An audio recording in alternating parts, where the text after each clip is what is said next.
கர்த்தருடைய பரிசுத்த நாமத்திற்கு ஸ்தோத்திரம்.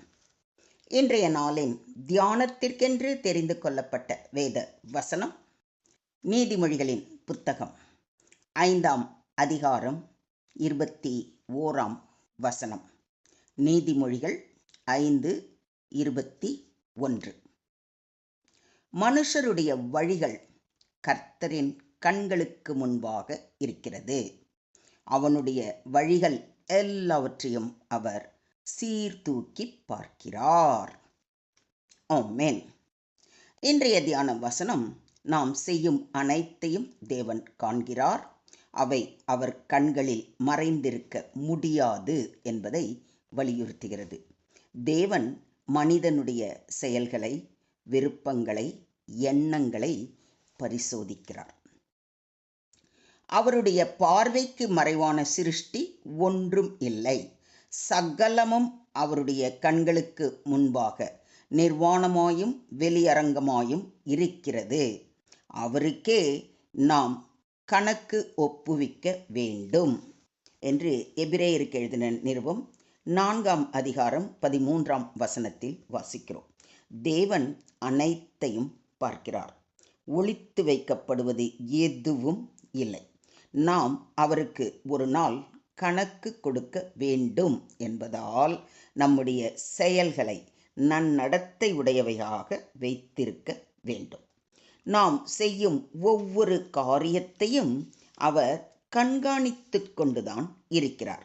மனிதன் நான் தனியாக இருக்கிறேன், என்னை யாரும் கவனிக்கவில்லை என்ற எண்ணத்துடன் பாவ செயலில் ஈடுபடுகிறான். ஆனால் தேவன் எப்போதும் அவனை கவனித்து கொண்டே இருக்கிறார். அவன் செய்யும் அனைத்து நல்வினை தீவினைகள் அவருடைய புத்தகத்தில் எழுதப்பட்டு கொண்டேதான் இருக்கும்.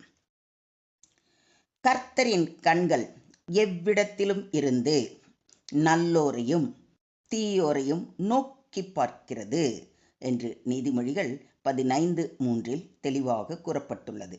தேவன் உலகத்தின் எல்லா இடங்களிலும் இருக்கிறார். எந்த மனிதனும் அவருடைய பார்வைக்கு மறைவாக இருக்க முடியாது. அவர் நல்லவர்களை ஆசீர்வதிக்கவும் தீமை செய்பவர்களை நீதியுடன் தண்டிக்கவும் தயாராக இருக்கிறார். அவர் என் வழிகளை பார்த்து என் நடைகளை எல்லாம் எண்ணுகிறார் அல்லவோ. நான் மாயையிலே நடந்தேனோ, என் கால் கபடு செய்ய தீ விரித்ததோ என்று சுமித்திரையான தராசிலே தேவன் என்னை நிறுத்து, என் உத்தமத்தை அறிவாராக என்று யோபு கூறுவதை யோபுவின் புத்தகம் 31ஆம் அதிகாரத்தில் வாசிக்கிறோம். யோபு தனது நேர்மையை பற்றி சொல்லும் பொழுது தேவன் அவரை இடைவிடாது கண்காணிக்கிறார் என்பதை உணர்ந்து இவ்வாறு கூறுகிறார். அவருடைய கண்கள் மனுஷருடைய வழிகளை நோக்கி இருக்கிறது. அவர்களுடைய நடைகளை எல்லாம் அவர் பார்க்கிறார் என்றும் யோபு 34:21 வாசிக்கிறோம். தேவன் நம் வாழ்க்கையின் ஒவ்வொரு பகுதியையும் கவனிக்கிறார். நல்ல காரியங்கள் செய்யும்போது தேவன் அதை பாராட்டுவார்.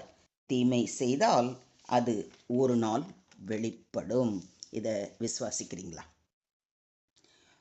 வெளியாக்கப்படாத மறைபொருளும் இல்லை, அறியப்படாத இரகசியமும் இல்லை என்று நம்முடைய ஆண்டவராகிய இயேசு கிறிஸ்து கூறுவதை மத்தேயு எழுதின நற்செய்தி நூல் 10ஆம் அதிகாரம் 26ஆம் வசனத்தில் வாசிக்கிறோம்.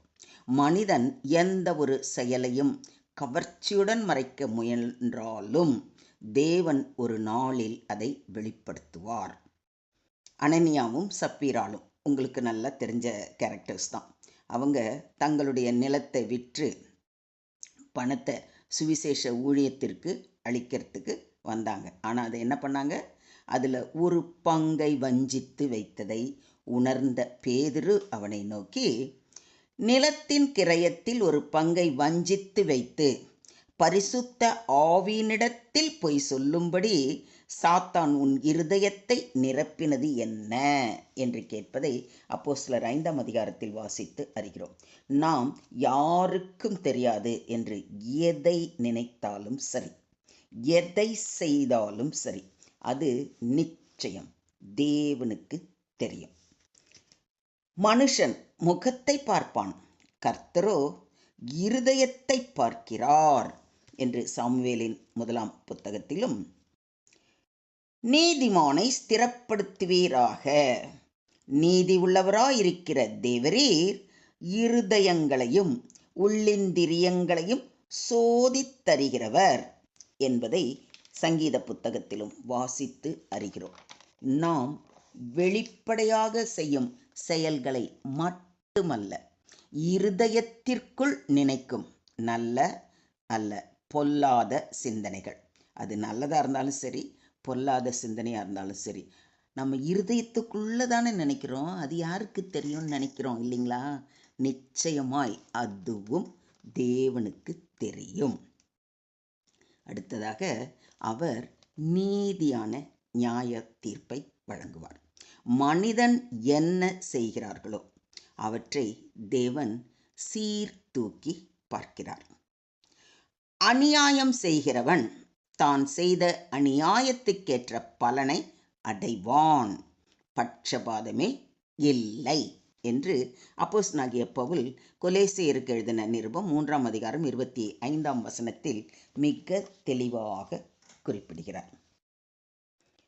கர்த்தாவே, நீர் என்னை ஆராய்ந்து அறிந்திருக்கிறீர், என் உட்காருதலையும் என் எழுந்திருக்குதலையும் நீர் அறிந்திருக்கிறீர், என் நினைவுகளை தூரத்திலிருந்து அறிகிறீர்.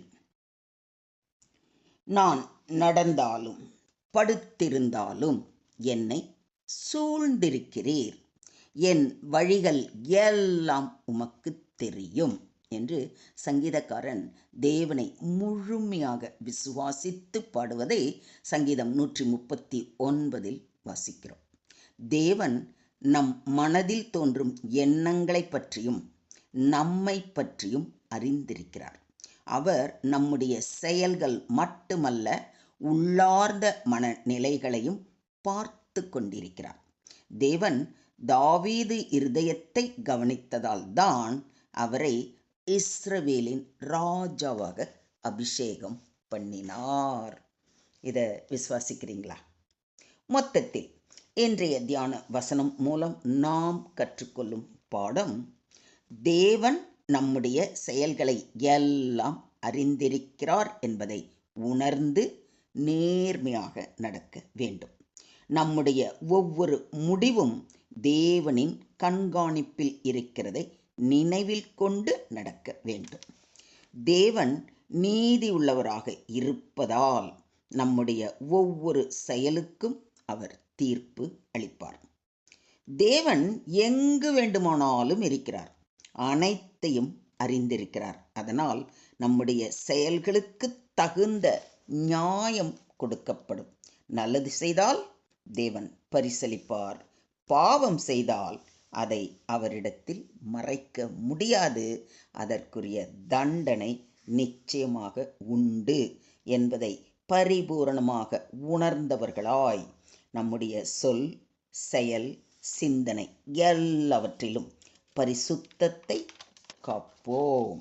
அவர் பார்வைக்கு நீதிமானாக நடந்து அவர் தரும் நித்திய வாழ்வை பெற்று அவர் சமூகத்தில் நிரந்தரமாக வாழ வழி செய்வோம்.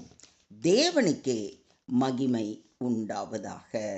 ஆமேன், ஆமேன், ஆமென்.